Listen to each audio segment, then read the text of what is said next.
Oh, look! Diana, you see the trout leaping? You should have brought your rod. Oh, I can fish when I'm on my own. I love the view from here, don't you? The river, the trees, the fields, stretching down to your farm. The church spire in the distance. It's all so tranquil. You'd never think there was a war going on. Yes, we are very lucky. And there's poor Michael. God knows where. You still haven't heard from him? No. Mind you, that doesn't mean a thing. He was always the world's worst correspondent. All those speeches and papers, but he could never write a letter to his wife. I'd better be getting back. Why don't you come and have supper with us, Richard? Won't you put Nanny out? She's never put out by you. You're so easy. Not like Michael. He was always throwing her into a tizzy. I think she quite misses it now he's not here. You will come, won't you? After all, it's your eggs we'll be eating. I'd love to. Thanks. I do have an ulterior motive, too. I need your advice on some more beastly money matters. Any time. Oh, what would I do without you? Mrs. Wentworth? Hello, Nanny. I can't be that late for supper. Oh, Mrs. Wentworth. Thank goodness. I've been looking everywhere. What is it? Sir Ernest Foster's here. He wants to see you urgently. Is it something to do with the Colonel? Oh, my God!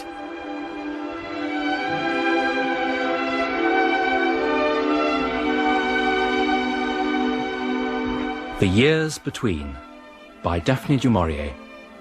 Adapted for radio by Jill Hyem. With Diana Quick as Diana, Roger Allam as Michael, David Collings as Richard, Frederick Treves as Ernest, and Peter England as Robin.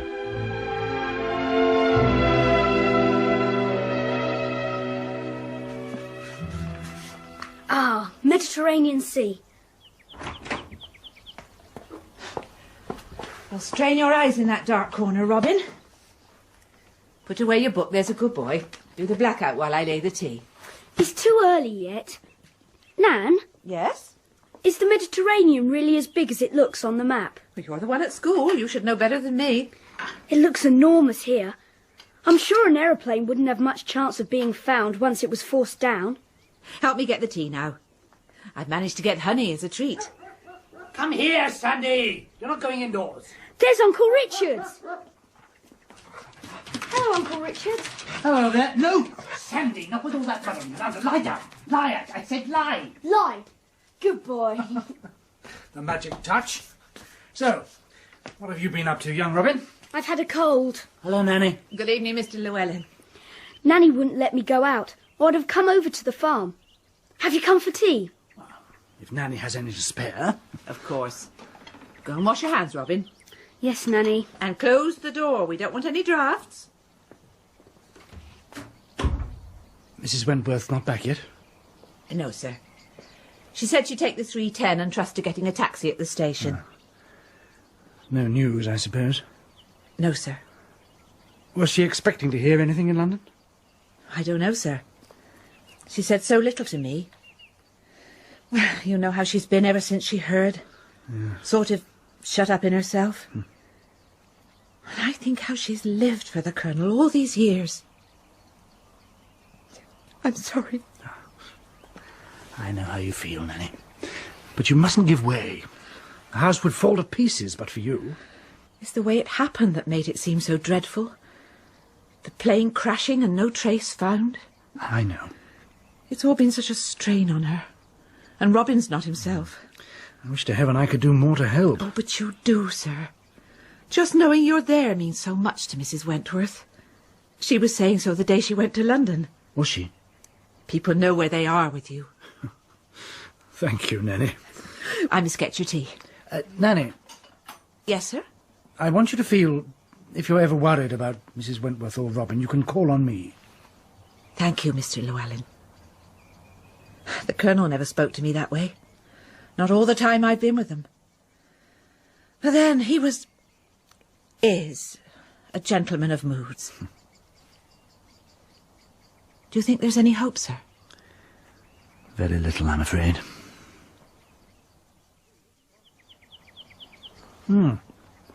Really good scones, these. Shall I pour you some more tea? Yes, please. There's a chap at our school called Dawson. His father was killed last year. Tough luck.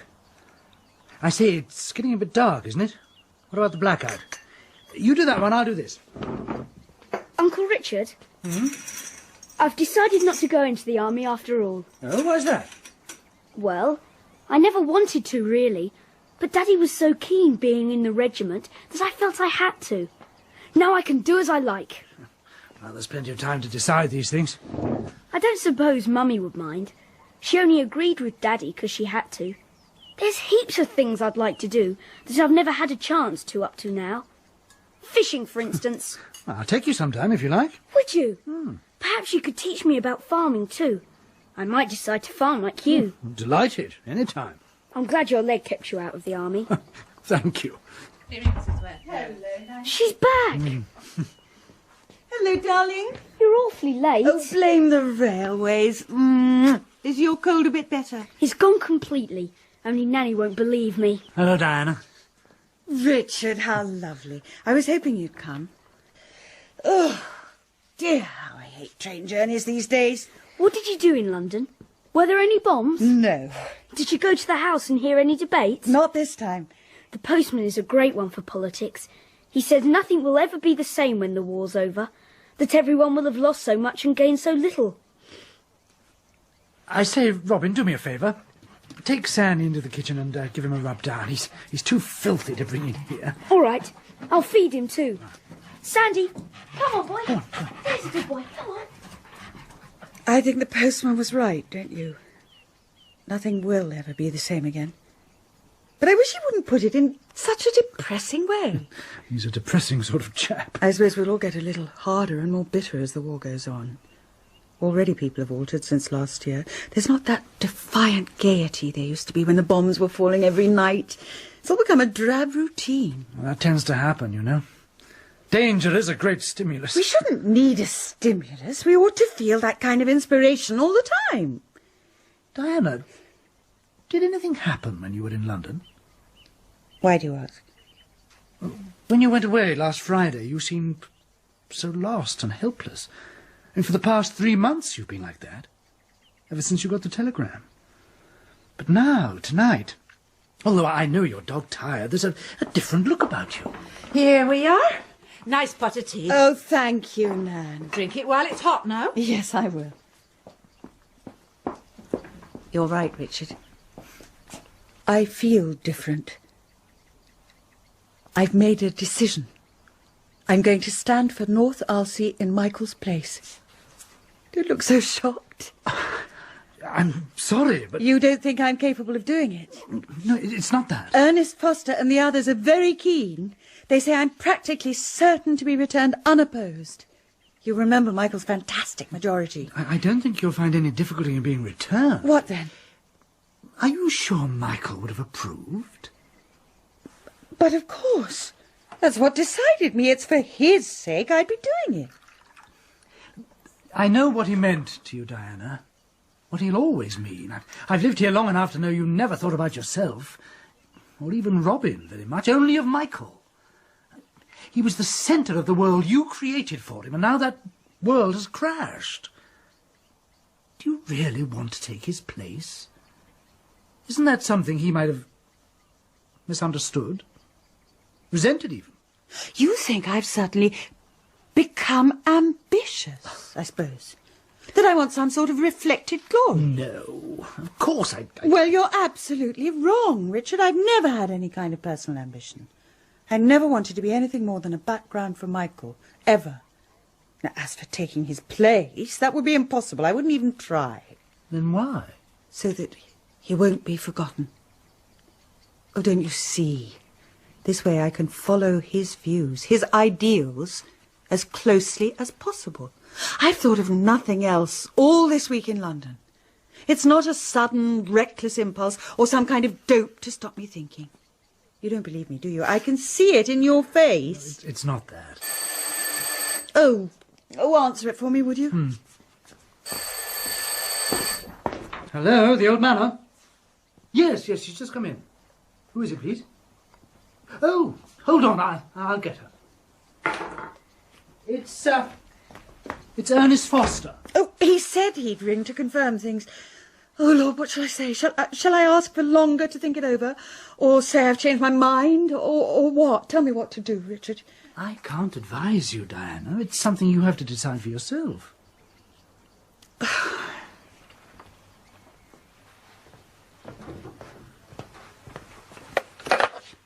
Good evening, Ernest. Yes, I have. I stand by everything we agreed upon yesterday. Thank you. Well, I suppose I could come up again after the weekend. Thank you very much. Good night. Well, that's that, then. I've done it. Oh, Diana, my dear, you're so damn tired.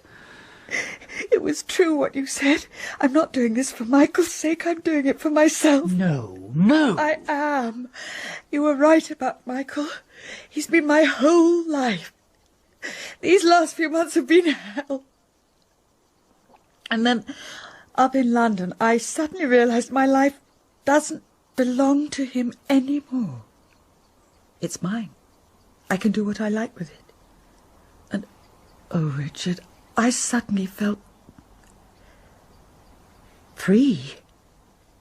As if I was young again. Do you think you would understand? I don't know. You know what he was like. So alive. His personality was so strong. He seemed to put out the light in other people. You felt that, didn't you? I know he thought I was a dull stick. Probably right. No, not dull. Far from it.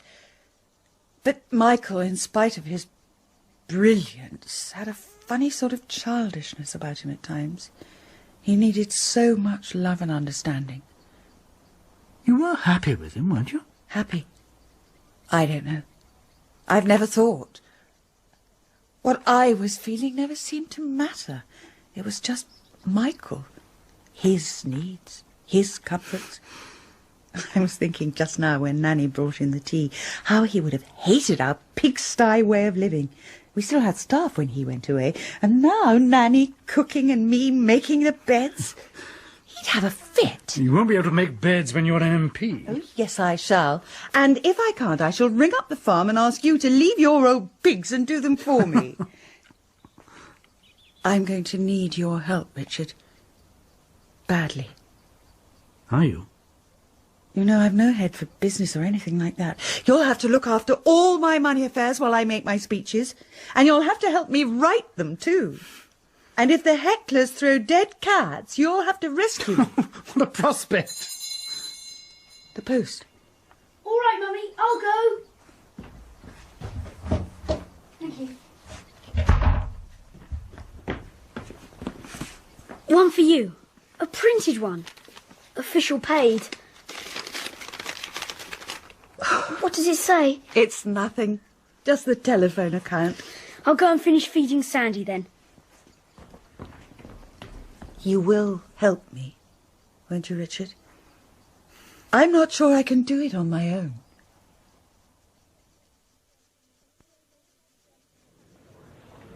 And so, ladies and gentlemen, I would like to thank you for granting me the privilege of representing you as the member for North Arlesey.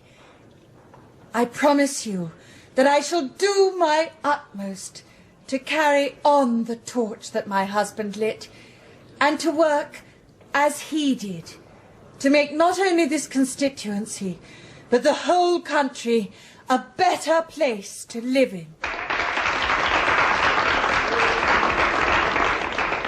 Well done. You see, I told you you could do it. Not without you.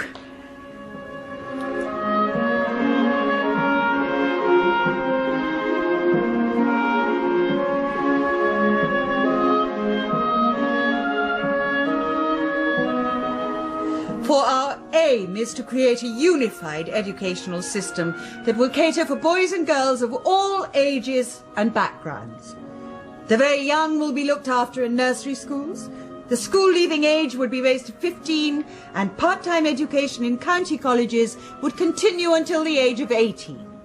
But most importantly, the Act would pledge to introduce free secondary schools for all children from the age of 11. The future lies with our sons and daughters. What better investment can we make in their future?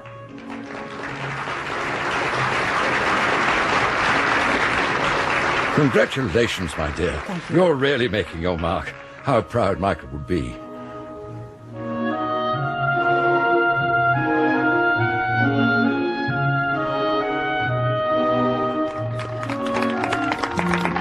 I won't keep you any longer, except to say thank you for coming along to the fete and for listening to me. And to those of you who have sons and husbands fighting, may you see them soon. I wish to all of them a safe and speedy return. Well done, Diana. That should do the trick. Splendid, splendid. An excellent speech, Mrs. Wentworth. Thank you, Vicar. I hope it was better than the one I made the first year. When you called old General Bradshaw General Brandy. Probably because you gave me a swig before I went on. Well, you certainly have got them moving again. I only wish there were more like you in Parliament. They might get a move on. I couldn't agree more, Vicar. She's a jolly good fellow. Oh, you stop that now, Robin. I hope you'll all come back to the house for a drink later. Oh, thank you, my dear. Do you want me to nip back and get things organised? Oh, Richard, would you be an angel? We'll have them on the terrace, shall we?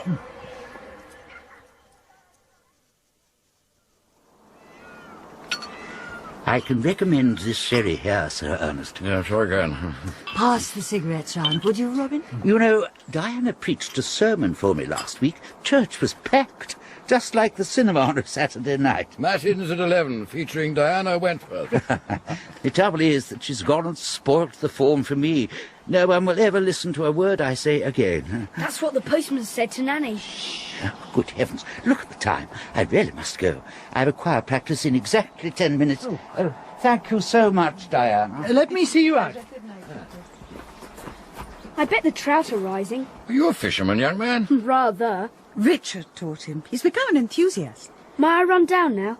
Try my luck. All right, darling. I'm sure Sir Ernest will excuse you. Of course. Goodbye, sir.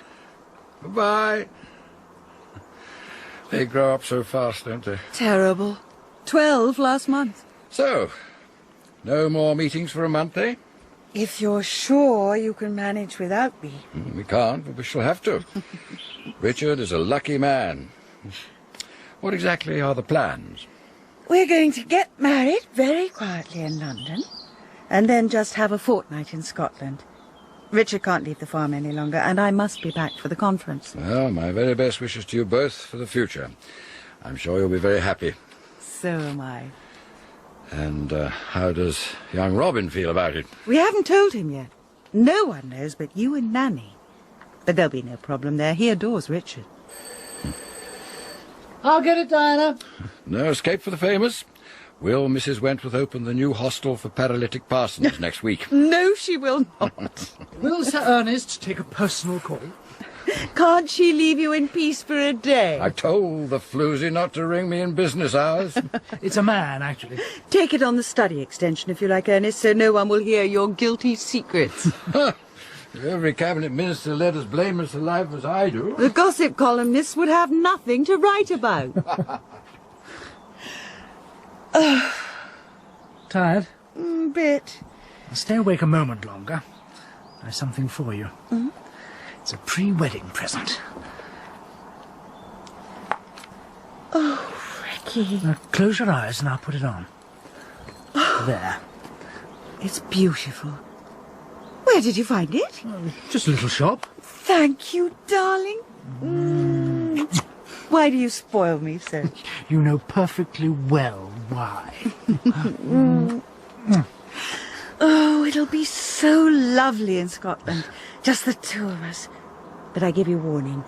None of your 5-mile walks before breakfast. You shall have your breakfast in bed every morning. Uncle Richard! Oh, he went down to the river. What's the matter? I've hooked a whopper. Come and see. You better go. Why did I teach that boy to fish? Coming!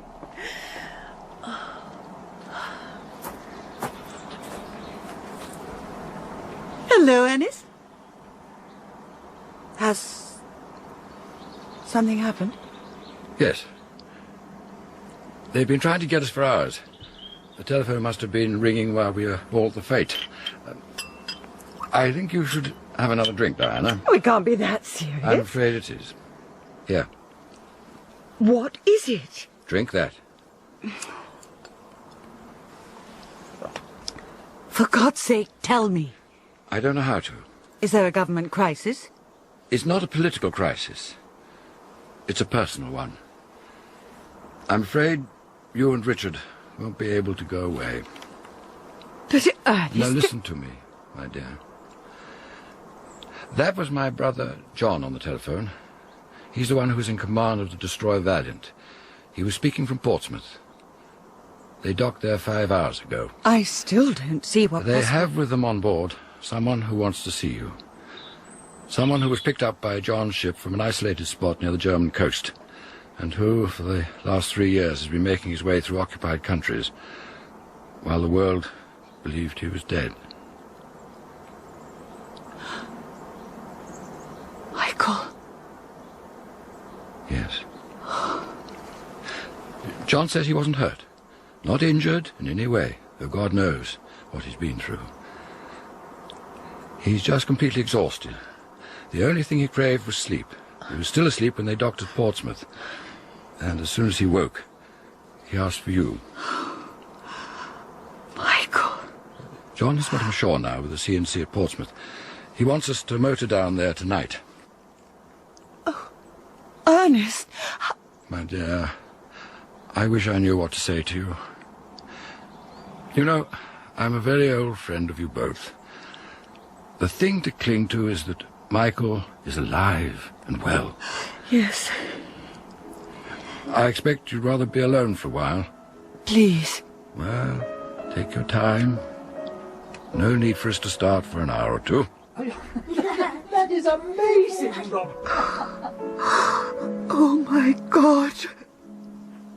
Would you rather I told him? No. I'll go and make the arrangements then.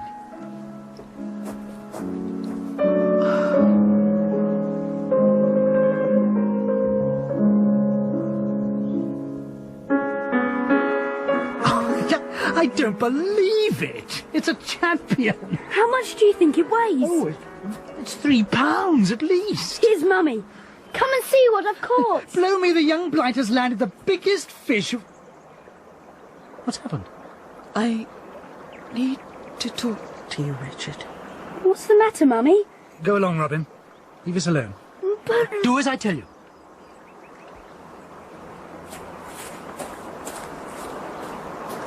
What is it? It's Michael. He's alive. He's come back.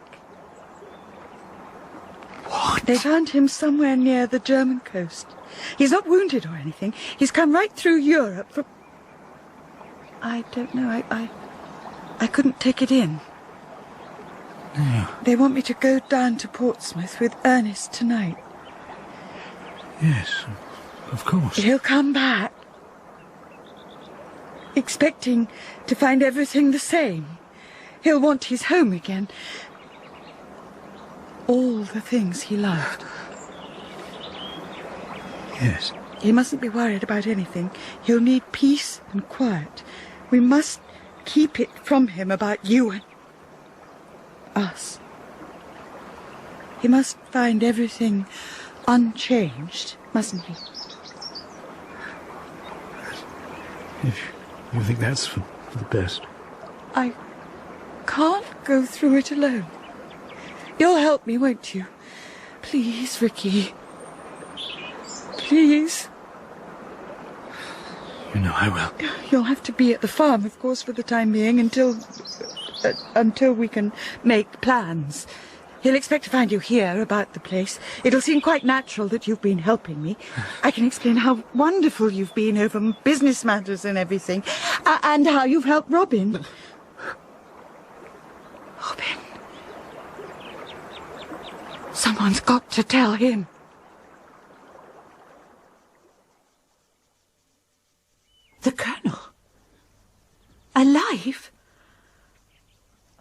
Oh, madam. Mrs. Wentworth is going down to Portsmouth with Sir Ernest this evening. He's talking to his chauffeur now. We understand the Colonel's quite all right, just very tired. He's had a terrible time. Yes, sir. Nanny, I think you're the best person to tell Robin. I simply don't know how to do it. I'll do my best. You must make him understand that Mr. Llewelyn and I... that there's no question now. Mrs. Wentworth is anxious, Nanny, that the Colonel should come home to find nothing changed. Yes, sir. I understand. I think Robin's old enough to realise what's happened. I'll try and talk to him myself. Oh, Richard. There'll be a lot to do. There'll be the Colonel's room to get ready, and he'll expect everything as it used to be.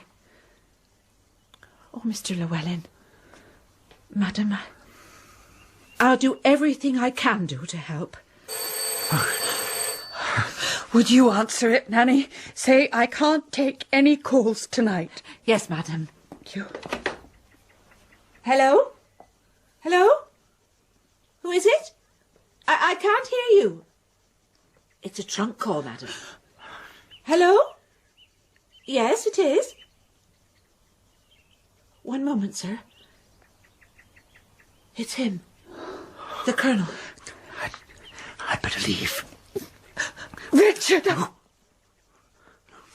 Good night.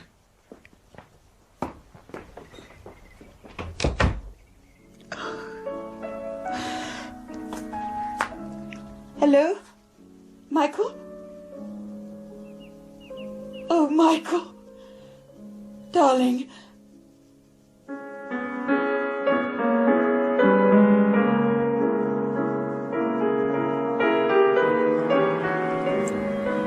He's coming home this evening.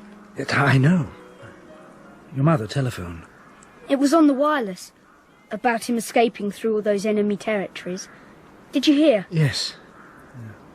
He's a real hero, your father. You must be very proud of him. Yes. I imagine how impressed the boys at school will be. Uncle Richard, Yes? I wish...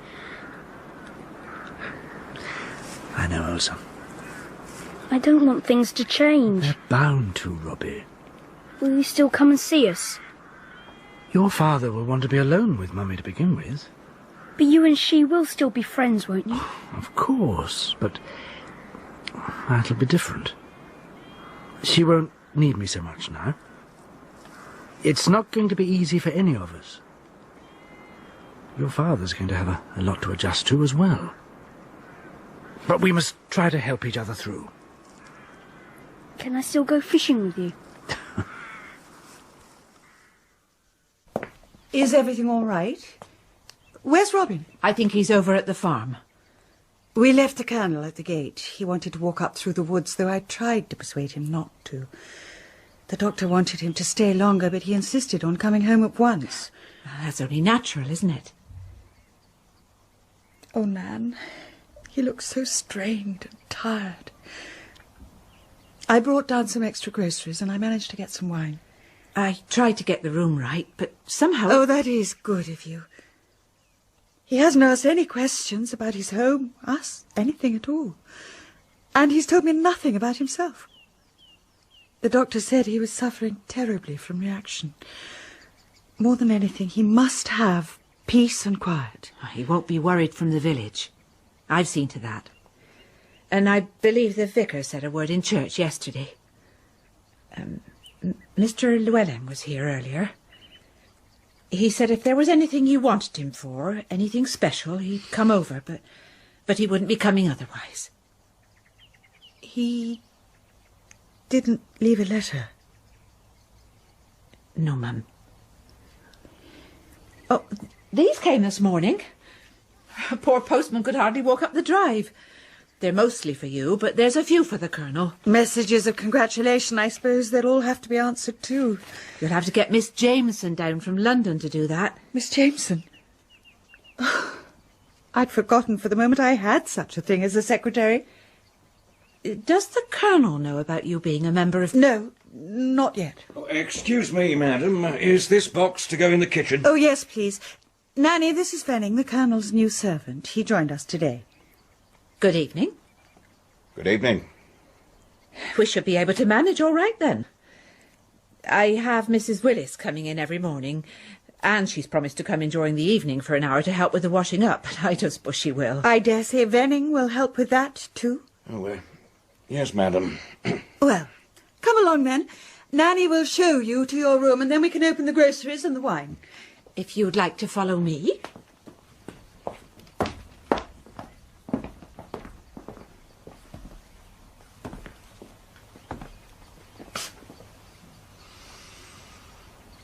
Home, sweet home. Welcome back, darling.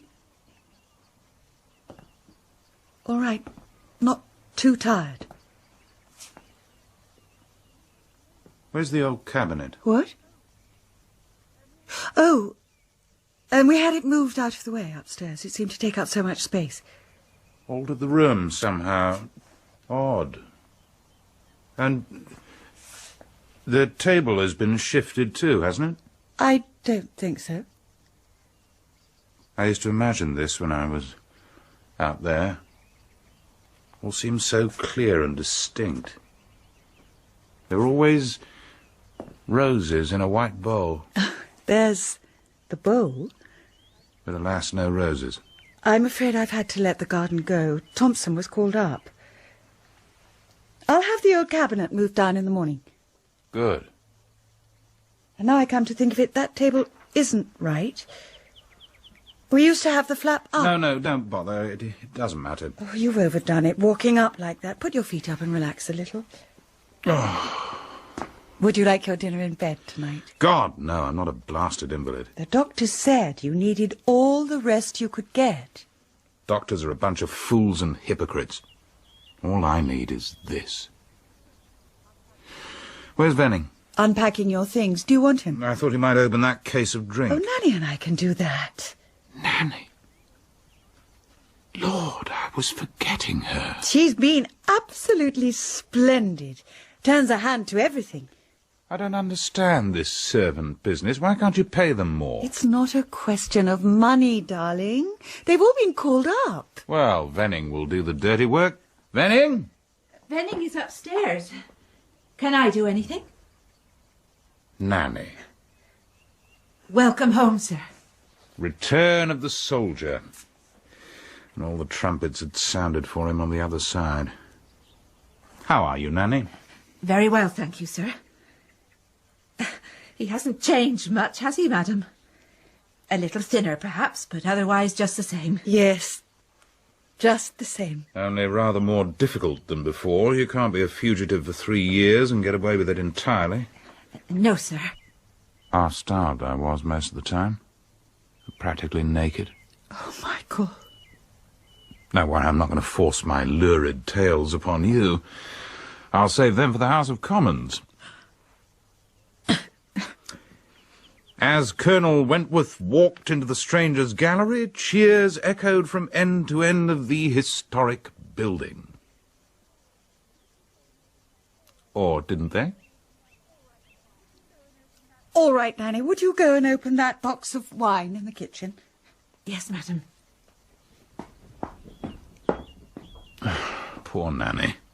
She's never been at ease with me since I told her that Robin was the worst-mannered child in the country. She's very devoted to all of us. Fidelity is always touching. That's a hell of a lot of correspondence you've got there. What's it all in aid of? The conquering hero? I expect so. You're turning them over like one of those grim committee women who run things with such dire efficiency. Perhaps I do. You'll have to drop it then, now I'm home. Stop fidgeting, Diana. Come and sit down. Oh, later. I must just go and give a hand with that crate first. Venning can do that. What's the damn fellow for? Run, rabbit, run, rabbit, run. What are you doing with my rod? I'm sorry. I didn't know you were back. Never mind the rod. Come here, let's have a look at you. My God, you look so different. You were a little chap in shorts when I went away. I'm 12. You still take that teddy bear to bed with you? Good Lord, no. Nan gave it to an evacuee ages ago. I hope you're quite well. That's uncommonly considerate of you. I might be worse. And what of yourself? I'm fine, thank you. The war news is good, isn't it? We're bombing the Germans to blazes. Are we? Tell me, what's happened to the old iron gates at the entrance to the woods? Oh, Mummy gave them for salvage. Salvage? Don't you know? Iron railings were melted down everywhere and turned into bombs. Mummy made a speech about it the other day. She did what? Oh, nothing. Does Mummy often make speeches? Yes, no. Sometimes. I expect you saw a lot of men killed where you've been, didn't you?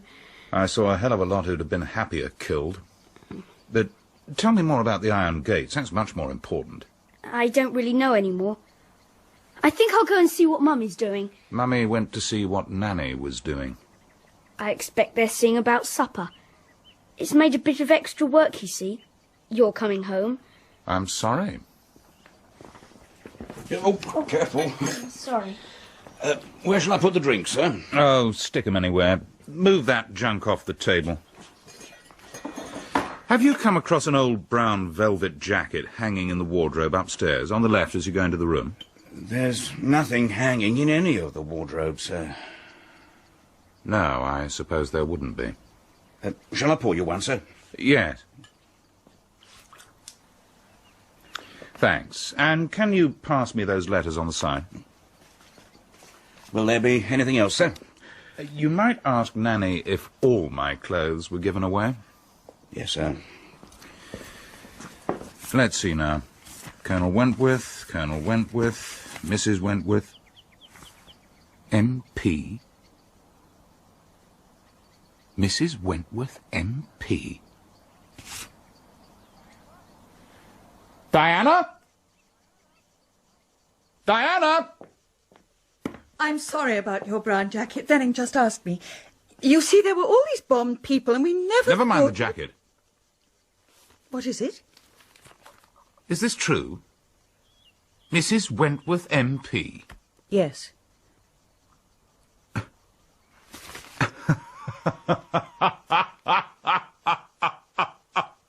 My God, how damn funny! And how long have you been one of His Majesty's faithful commons? Ever since you went. It was for your sake I did it. And they pressed me, Lord Gresham and Ernest Foster and the others. What was your majority? I was unopposed. Sob stuff, I suppose, widows' weeds and so on.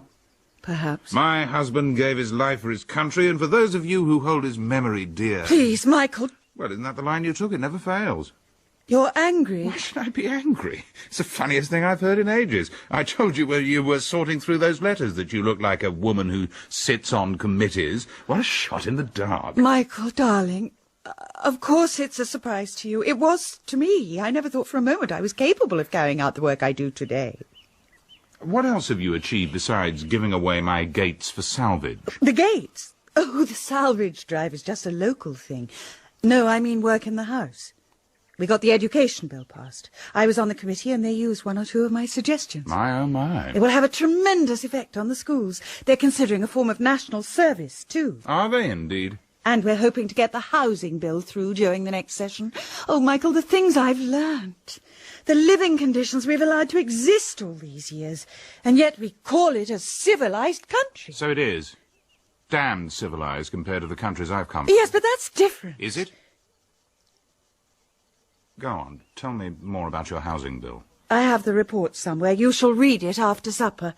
There won't be a single house after the war, or a flat, or a tiny cottage, without a bathroom. And that's just one small step. Supposing people don't want baths. Oh, they won't get away with it. Inspectors will go round to make sure the baths are used.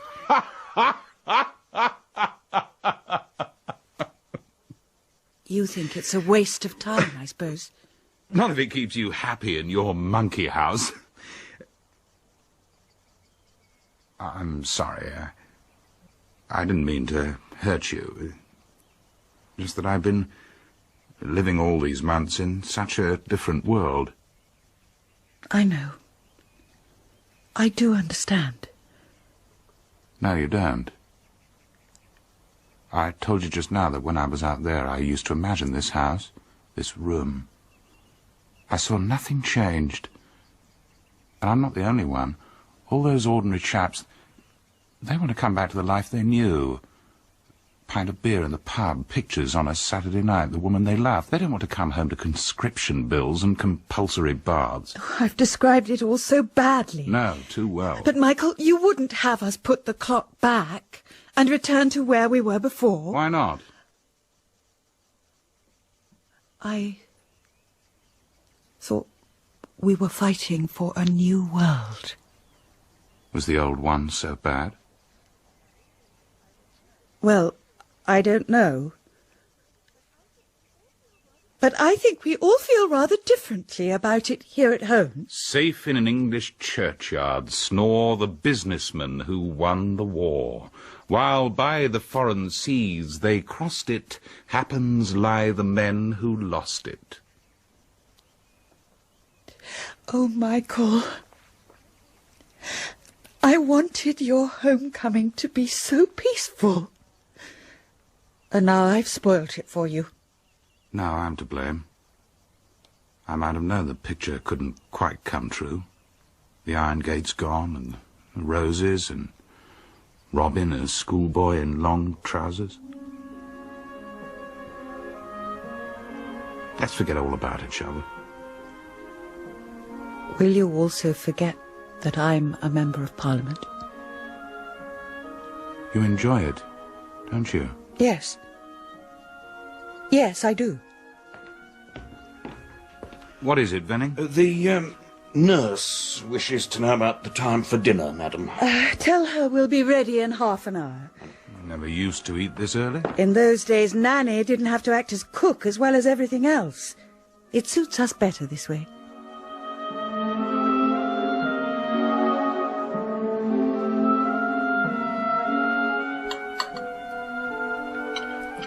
I'm surprised Nanny and Venning don't have to eat with us in this brave new world of yours.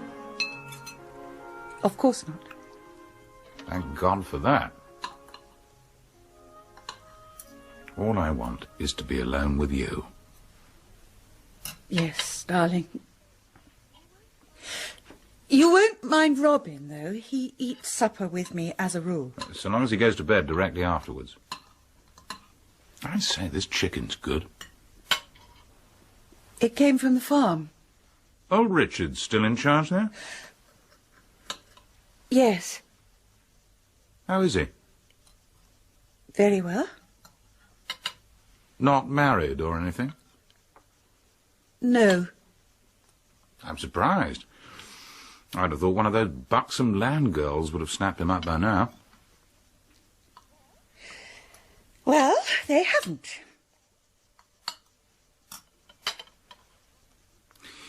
What does Richard think about you gadding round the country as a Member of Parliament? I think he's used to it, like everyone else. Except me. What would you like to do after dinner? I'd like us to sit in the library together and listen to a bit of music. The way we used to.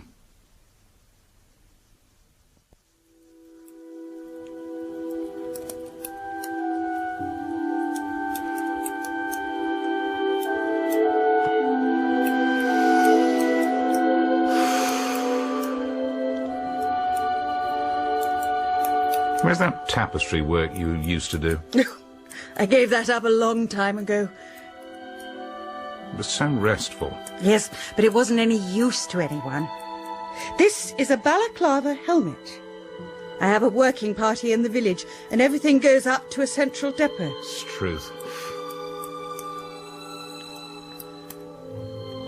What do you think about when you're knitting the committee stage of the housing bill? No. No, I was just thinking how strange it is. You and I sitting here together, just like old times. Almost as though nothing had ever happened. Has anything happened? No. Of course not. Only the war.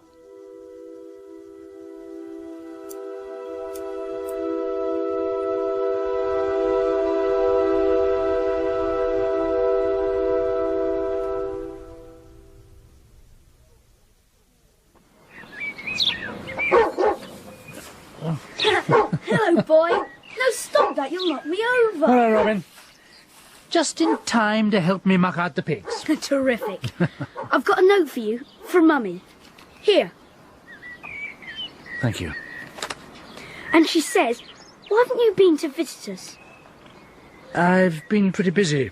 I went down to Wales for a few days last week. Was that instead of Scotland? In a way. It was a pity you couldn't go. Couldn't be helped. How is Mummy? All right. I hope she isn't overdoing it. She must have quite a bit on her plate one way or another. Yes. And your father, is he getting used to being home again? I don't think he's frightfully keen on Mummy being an MP. It must have come as a bit of a shock. Yes. Uncle Richard. Hmm? Dad wants me to go fishing with him. You don't mind, do you? Of course not, Robin. He's your father.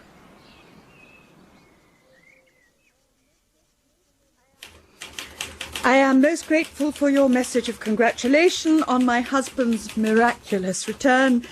I am, at present, rather uncertain of my movements, and under the circumstances, I feel it best to refuse your kind invitation to speak at the annual meeting of the British Women's Council. Yours sincerely, etc. Was there anything else? Miss Gower asked you down on Wednesday week, if you remember, for an inspection. I left it open because I thought you might be especially interested. I am, but I don't see how I can manage it. Diana, look, it's too bad. These books are absolutely green with mildew. Are they? Yes, my first editions, too.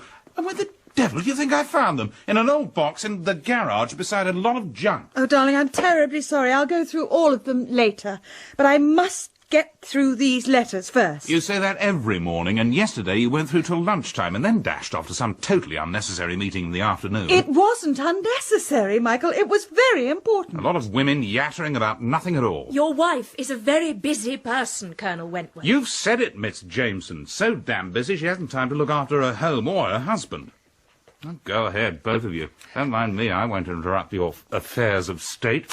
Where were we, Miss Jameson? About that letter to Miss Gower. Oh. Perhaps I should ring her personally. Then there's only the message you promised to send to the big GTC rally at Westminster. You remember we started it, and then we were interrupted. Oh, yes. Let's see. Nothing will matter to you any more now but your duty to your country. Just as you once played for the side in hockey or lacrosse and thought only of your school team, so now you will put aside all thought of personal selfishness and become one small unit in the great army of women that is helping in so large a measure to win this war.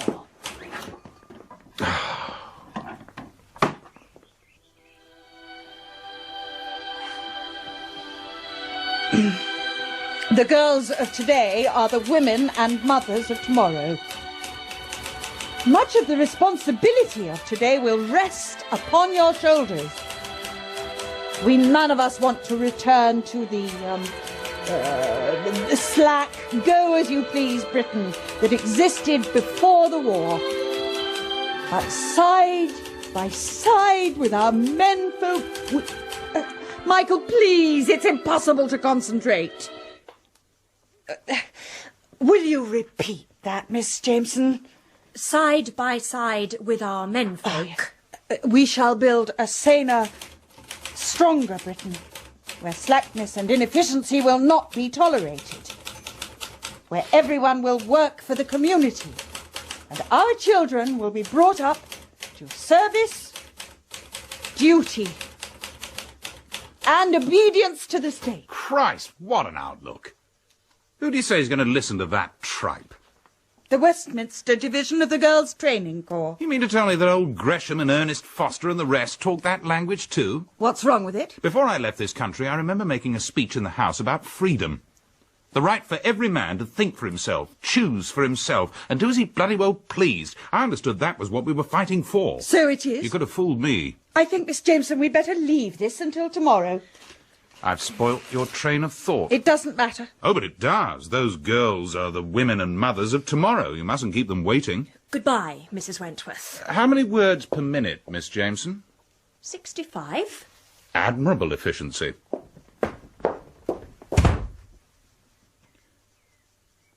Well, what about your duty to your husband and cleaning some of this mildew off his books? I'm afraid they're spoiled. I'm very sorry. Seeing you're so hot on service and efficiency, it's a pity you don't exercise it more in your own home. Who left them to moulder in the garage? I did. I put them there for salvage. The first editions must have got mixed up with the other books. We had this salvage drive and the village promised to donate 500 books. My dear girl, do you honestly believe that if all the books in the house were boiled down to a pulp, they would help the war effort in the slightest? Michael, what's happened to you? Nothing. Why? You've changed so. 3 years ago you had so much enthusiasm and drive. You believed in this war as a crusade against evil.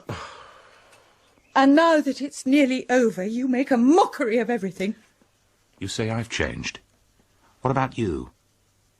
3 years ago you were quiet and gentle. You had that wonderful quality of stillness that was the thing I loved most about you. And I come home to find a managing, restless woman who's always going to meetings or having interminable conversations on the telephone. I can't And don't pretend it's just patriotism. It's become your life. You are that sort of woman. It's not true. Oh, yes, it is. The woman I married died with me when I crashed into the sea in 1942. I've tried very hard to be the woman you remembered. God, don't tell me. I've seen you forcing yourself to play a part you'd forgotten.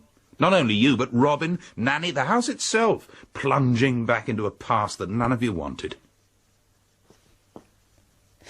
Oh, Michael. I'm not blaming you or anyone. The dead should not return. You mustn't say that. We were happy once. Well, we're not happy now, are we? Not your fault, not mine. The years between. For you, no doubt. Hello? Oh, hello, Ernest. Yes, he's here with me now. He's very much better, quite himself again. Whenever you like. It's Ernest. He wants to come down and see you today. Tell him to go to hell. He'll be delighted to see you. There must be heaps of things you want to discuss. And I want to see you. The news is wonderful, isn't it? I can't believe it's really true. No. No, we haven't talked about it much. No, as far as I'm concerned, there's only one thing to be done. I must stand down for Michael. Oh, but surely there's no question about it. All right. Well, why not come right away, have lunch with her? Well, after lunch, then.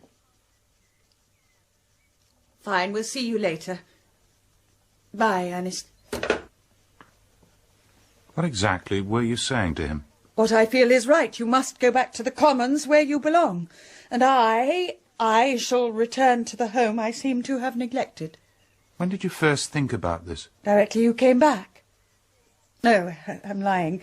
Before I went to Portsmouth. That first evening when Ernest told me you were safe. This Parliament stuff means a lot to you, doesn't it? Yes. At least I thought it did. Now I'm not so sure. I've made you doubtful, haven't I? Here I am like an evil ghost breaking your new world to pieces. Oh, I don't want a new world.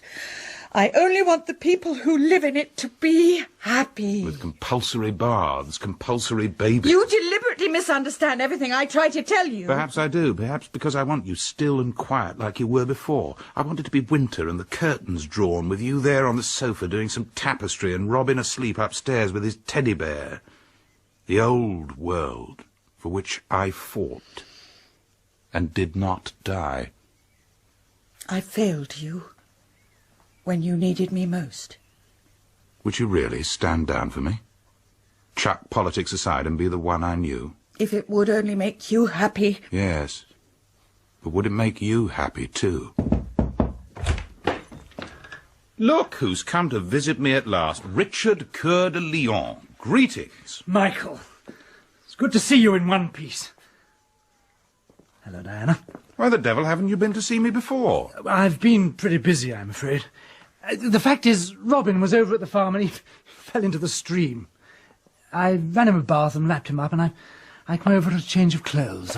I couldn't find Annie in the kitchen. Your elaborate excuses are entirely unnecessary. Have a glass of beer. Is Robin quite all right? Oh, yes. He got soaked through, that's all. It wasn't deep. I'll go and see about some clothes for him. Excuse me. 3 weeks I've been back and not a sign of you. I didn't think you would want outsiders butting in on your first few weeks at home. You're one of the family. To Robin, at any rate. He seems to spend all his time at the farm. Oh, thanks. Cheers. Yes. Diana tells me you've given her a hand with money matters and helped her in 100 ways. I'm very grateful. Least I could do. I suppose the war hasn't touched you at all. Only indirectly. Do you really think it's all but over? Question of hours, I'd say. We'll be caught napping, of course, as unready for peace as we were for war, and it's going to take the devil of a time to clear up the mess. And I suppose you'll know more about that part of it than anyone over here.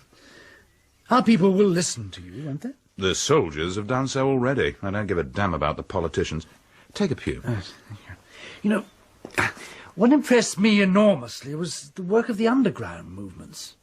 Did you come across many of them? The resistance chaps, I mean. Only lived with them day and night for the best part of 3 years. Oh, it must have been pretty difficult evading capture. Oh, not so bad once things got organised and I could get my reports through to this country. Reports? Every day by wireless. From my somewhat mobile HQ. You talk as though you were on some official job. I was. I don't follow. Somebody had to do the spade work, hadn't they? Somebody who knew the countries, spoke the languages, someone who was supposed to have gone to glory when his plane crashed in the Mediterranean. What do you mean? It was all planned? I mean, the crash, everything? Yes. Meticulously. And you did it deliberately, knowing that Diana would believe you dead? There was no choice. 1 weak link and the scheme would have failed. I suppose you're the most courageous man I've ever known. Not courageous. Just filled with a sublime conceit. Does Diana know? Not yet. I don't think I should tell her if I were you. You think a woman wouldn't understand? She might find it difficult. I mean, all those months of anguish. I don't know why I told you. A sudden impulse. We've never known each other very well, have we? No. Well, here's to our closer friendship. I'm afraid that's not very likely. What do you mean? I'm leaving the farm in a few days. For good? Yes. Yes, I've taken a small holding in Wales. What on earth for? I was brought up there. I've always loved the place. And if this war is really ending, there'll be plenty of work for me to do there. I say, Richard, I am sorry. Diana and Robin will miss you so much. I don't think so. Not now they've got you home again. You took an awful risk, didn't you, when you crashed into the sea? Yes. Sometimes, out there, I wondered what I should feel like if I came home and found that Diana had married again. God, it was one of my worst nightmares. Instead of which I returned to find her a blasted politician. Have some more beer? No, thank you. I must get back to the farm. Here's a sweater and a pair of shorts. You're so untidy, things all over the place. Have you heard, Diana? Richard's going to leave us. Leave us? What do you mean? Going back to the land of his fathers, taking a farm in Wales. Richard, that's a very sudden decision, isn't it? Not so very sudden. When do you propose to go? In a few days. War will be over any time now. I'd like to be in Wales when the aftermath begins. Help straighten the muddle. The aftermath. That goes for all of us, I suppose. It will take us the rest of our lives to straighten out the muddle this war has made. Who's being bitter now? Why don't you stay to lunch? Robin will be waiting for his clothes. Venning can take them across to the farm. Tell him he must stay, Diana. Yes, why not? If we're not going to see much of you in the future. Talking of which, let's find out what the latest news is. Yesterday, at 2:41, Grand Admiral Dönitz, designated head of the German state, signed an act of unconditional surrender of all German land, sea and air forces in Europe. Hostilities will end officially at 1 minute after midnight tonight. His Majesty the King will broadcast to the nation and the world this evening at 9 o'clock. Peace finds us somewhat ill-prepared.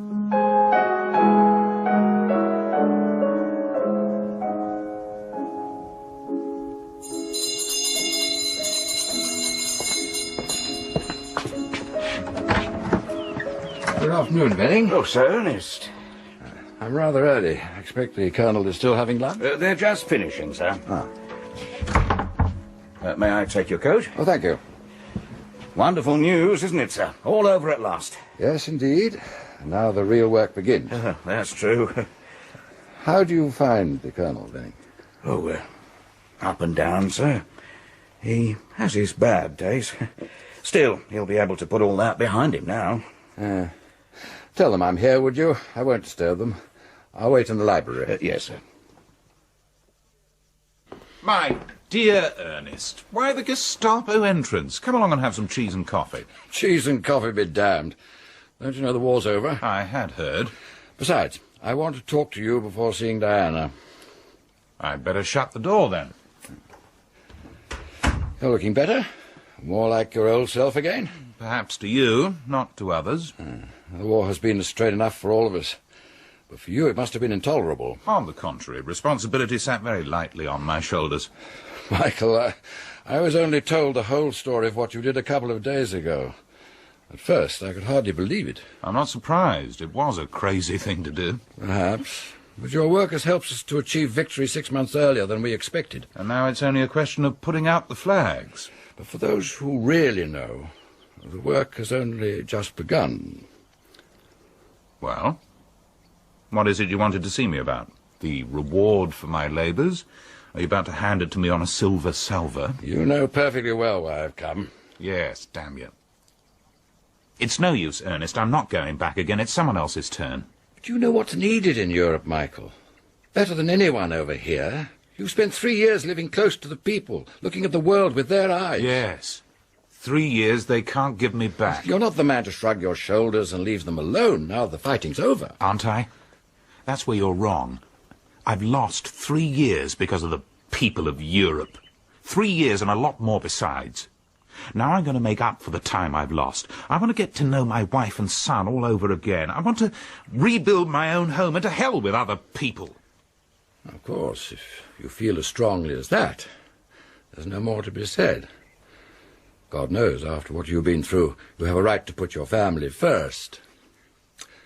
3 years was a long time to lie dead. Isn't that just what I've been trying to tell you? Ernest, why didn't you come into the dining room?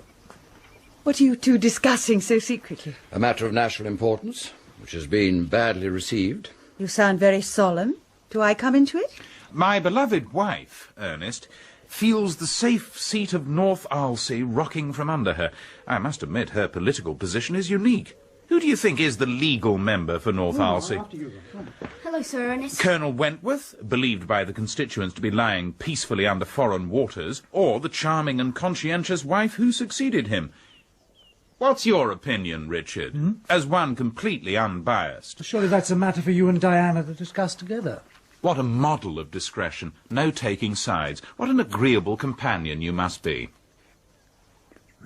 Won't you have some coffee, Ernest? He's already been asked. Ernest, why don't we continue our unprofitable conversation in the garden? I shall see you later, Diana. Yes, of course. Well, thank you for lunch. I must be getting back to the farm. Can I come with you? Robin, I want to talk to Uncle Richard. Would you mind leaving us alone for a little while? Yes, all right, Mum. Do you grudge even 5 minutes alone with me? Diana. You haven't been near me once, not once in the past month. And when I stoop to sending you messages by Robin, you don't even answer them. I'm sorry. And now you're going away.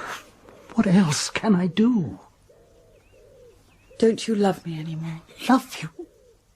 Christ. Do you know what it's been like for me these days and nights?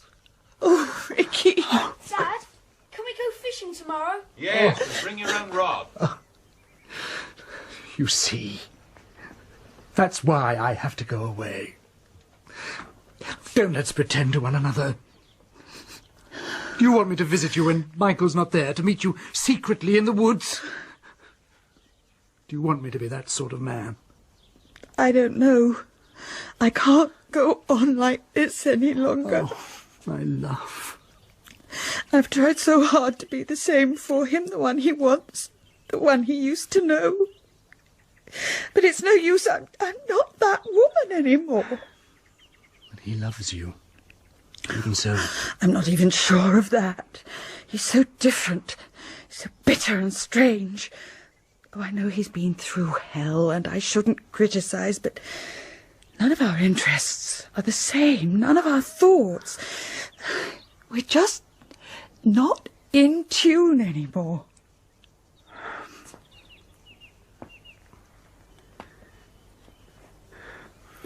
Well, what are we going to do? Are you thinking of telling him about everything? I don't know. Would you really do that? Come away with me to Wales. If only. Shall I tell you what would happen if you did? We'd find a little happiness together for a time. We'd build a cottage in the wilds and think only of ourselves. And then, gradually, his shadow would come between us. And there'd be no peace anymore. Only doubt and guilt. I'm right, aren't I? And if I stay with him and you are alone, do you think that will give me peace of mind? I don't know. But he is your husband. And you have Robin. I mean, that'll always be a bond between you. We were going to be so happy, you and I. Yes. It's the little things I miss so much. You going through my speeches with me. Correcting my grammar. You doing my income tax. Our funny suppers on a tray. Other people snatch happiness and find a middle way. It wouldn't be so difficult for us, We are would it? not other people. We're neither of us any good at deception. I love you too much to snatch at happiness. That's why I'm going away. Richard, this may be the last time we're alone together. Will you kiss me?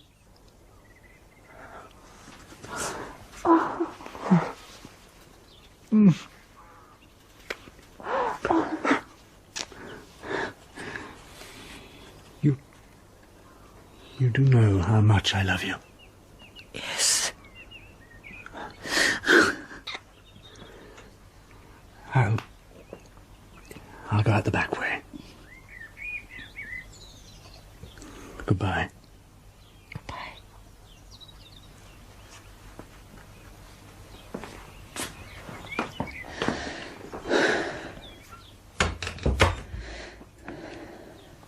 Is anything the matter? Oh! Michael, I didn't see you. No, why should there be? You look a bit pale. Where's Richard? He's gone. Elusive fellow. I was just telling Ernest here about your stirring message to the girls' training corps. I wish you'd keep your mockery to yourself.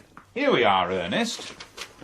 The efficient Miss Jameson has left her a carbon copy, the climax of the speech about the stronger, saner Britain. Please, Michael, don't... Our children shall be brought up to service, duty, and obedience to the state. Damn good thing, too. Thank you, Ernest. Oh, yes. The girls of the GTC will come away bursting with enthusiasm. But does Diana really mean it?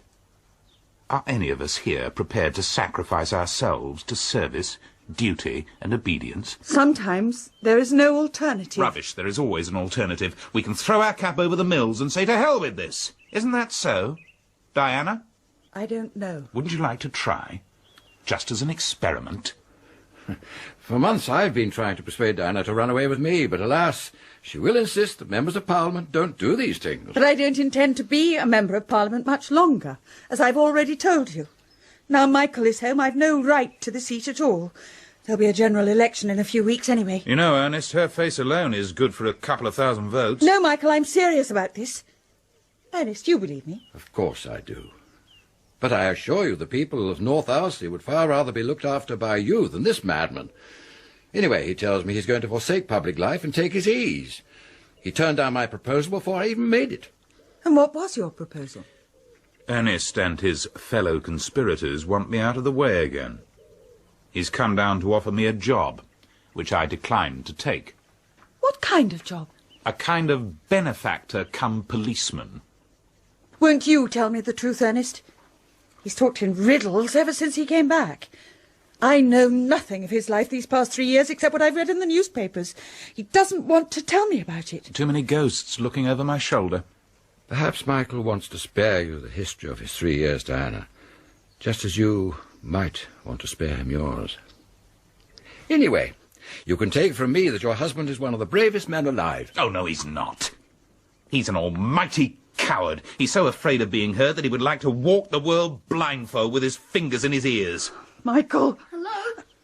I'm back! There's the poor devil I'm sorry for. He's the one who'll have to pay for all the mistakes we make. Hello, darling.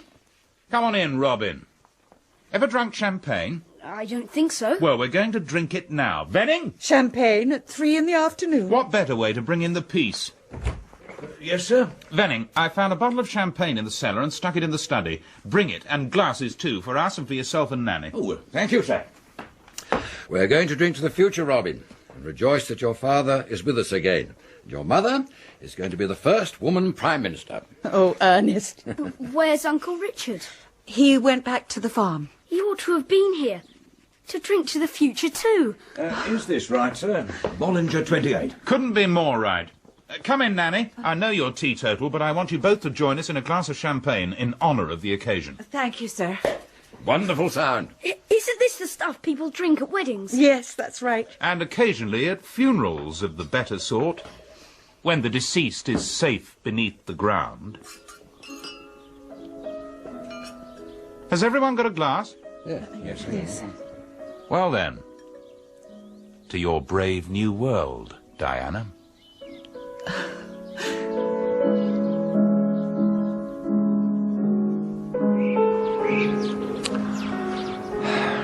What a beautiful evening.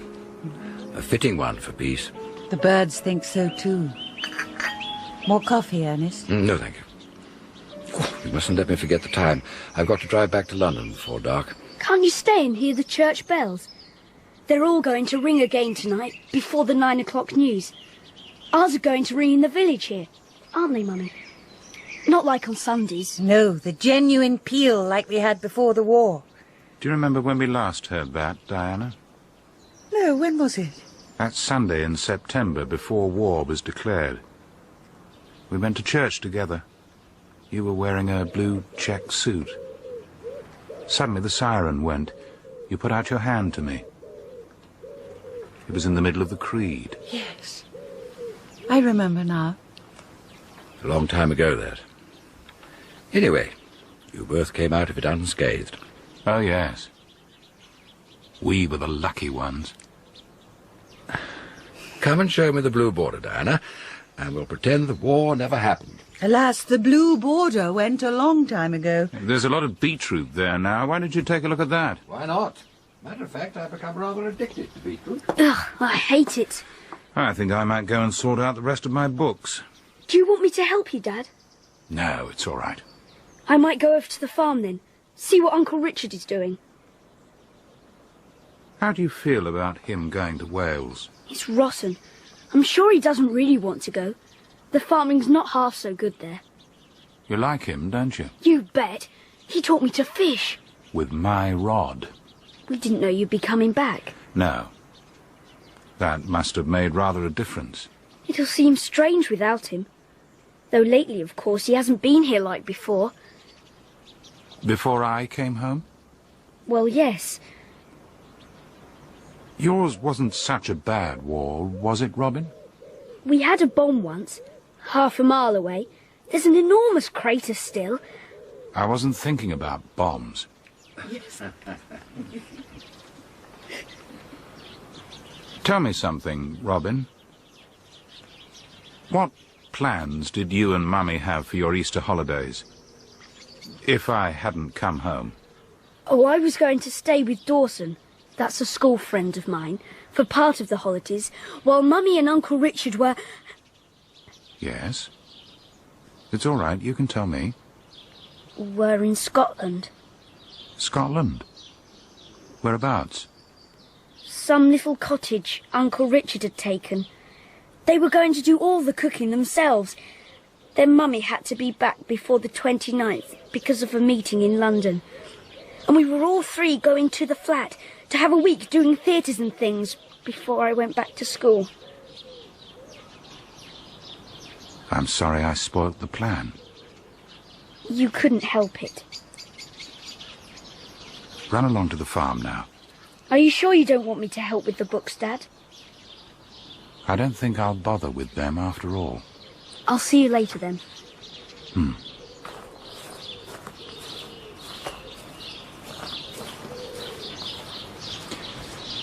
Venning! Venning! Venning! Sir?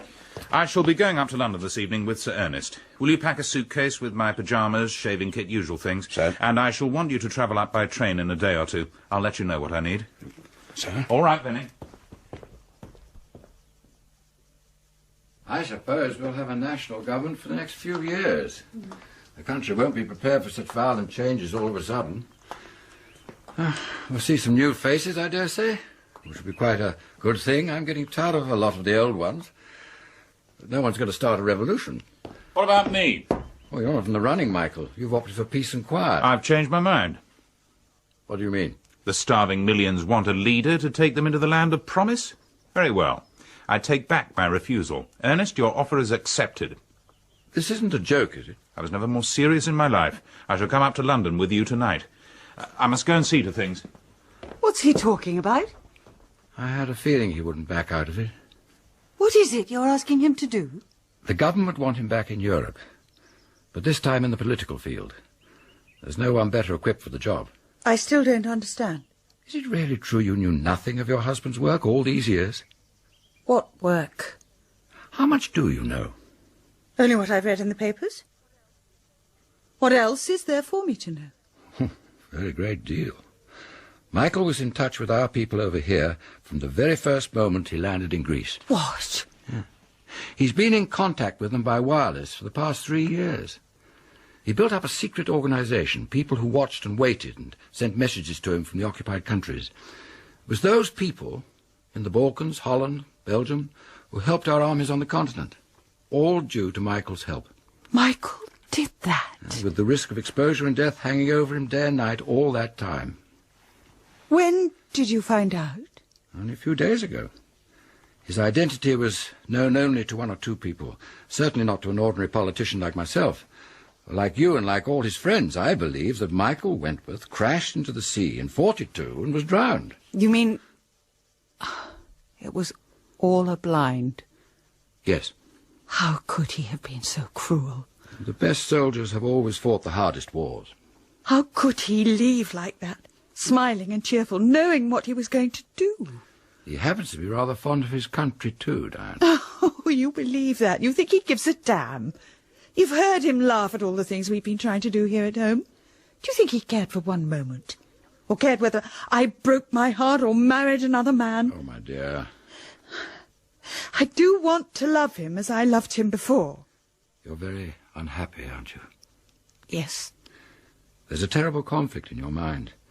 You've given love and loyalty to two men, and you've had to choose between them. Oh, there's never been a question of choice. Michael came first, always. But you want your choice to be justified, don't you? Richard is a fine, unselfish man. He made me feel a person in my own right. He can live without you.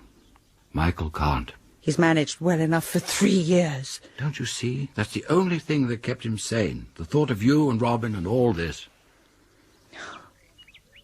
If I could believe that, it would make everything else bearable. I'm ready when you are, Ernest. I'll tell you what we'll do. We'll get roaring drunk tonight to celebrate the peace. If Diana wasn't such a wet blanket, she'd come up with us. But it wouldn't do for Diana Wentworth MP to be seen fighting in the streets. The girls' training corps might get to hear of it. I'll come with you if you really want me to. No, you'll be far happier down here with Nanny and Robin. What are your plans? Does Venning know? Have you given orders about packing? Yes, everything's laid on. I'm a quick worker when I get going. You can give me a bed tonight, can't you, Ernest? Yes, of course. Why don't you go to my flat? Your flat? Oh, I'd forgotten about that. Do? You haven't seen it yet. I don't think I'd want to. I'd feel wrong there. Oh, what nonsense. Why doesn't Diana come up in a few days and both of you go to the flat? You won't be off for a while, I imagine? Yes, why not? Where will you be going this time? Germany, I suppose, to join the fun and frolic with the rest. Michael, Ernest's told me the truth about what you did. How very indiscreet of you, Ernest, to give away state secrets. Isn't it time your wife knew something about your life? My dear chap, it's always a mistake to find out too much about anybody else's life, and the closer you are to someone, the less you ought to know. Cynical nonsense. Do you really mean that, Michael? Of course, my sweet. What about a little drink before we go, Ernest? Not for me. Actually, I haven't the slightest idea what I'm going to do, nor has Ernest. But I suppose first thing tomorrow morning I shall be dragged like a reluctant schoolboy before a lot of old gentlemen, and they will talk me over for a week, and then decide to send me in a special plane to some God-forsaken spot, and this time I really shall fall into the sea. Stop that now, Michael. Well, I'll just go and tell the chauffeur that we're leaving. Ernest being tactful. Is it really necessary for you to dash off with him this evening? Once I've made up my mind about a thing, I like to be off and away, you know that. Anything else is anticlimax. Why are you doing this, Michael? Is it a sudden wave of patriotism? It isn't that, is it? Not exactly. What then? You came to a decision today, didn't you, that was difficult for you to make. Don't ask me how I know. I understand. Oh, Michael. And I thought, if you could win your battle, so could I. I suddenly realised that if we are going to make any future for Robin, for ourselves, I've got to help those people in Europe, just as you're going to help those over here. There can be no sitting back yet a while. Not for our generation. That's the way you used to talk to me. If you really feel like coming up in a few days, it'd be nice to see you. Here's this young fellow back. Why don't we take him with us now? He wouldn't want to come. Why are you going to London, Daddy? I've got to see some people. When are you coming back? I'm not sure. You must come up with Mummy in a few days and join him at the flat. Before I go back to school? Yes. Smashing. I'll see you out there, Michael. Me too. Yeah.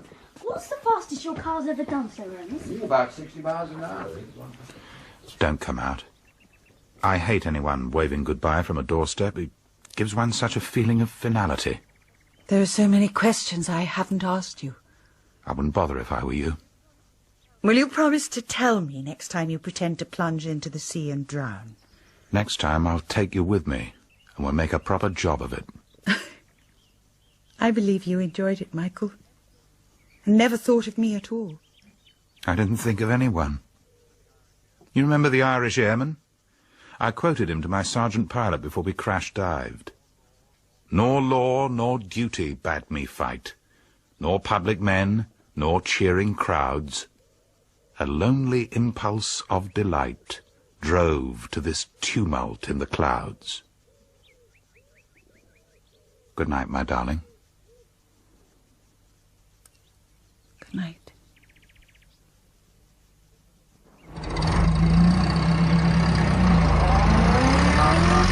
Goodbye, Daddy. See you soon.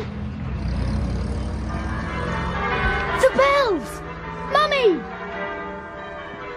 Mummy, the church bells. Can you hear them? Yes, darling. Who are you ringing up? Uncle Richard? No, Miss Jameson. I bet he's listening to them too. Number 32, please. Is that Miss Jameson? Have you got that message to the GTC that we were working on this morning? That's right. Good, because I want to alter the end. Yes. Just put instead, we hope to build a wiser, happier Britain, where our children and ourselves shall grow in courage, faith, and understanding. Yes, that's all. Thank you, Miss Jameson. Good night. Hello, Nan. Aren't the bells wonderful? Aren't they lovely? Venning tells me the Colonel will be away for some time. Yes. The government want him for a very important post. Will it be abroad? I'm afraid so. Uncle Richard is going away too. To Wales. Yes, he told me. Can we go up and see Daddy before he goes, Mummy? Yes, darling. It's strange, isn't it? I was saying to Venning in the kitchen. All over the country, people have been longing and waiting, praying for this day to come. And now that it's here, it's been just like any other day. The war's over. Peace has come. And I suppose we shall all go back to being just the same as we were before. Shall we? I wonder.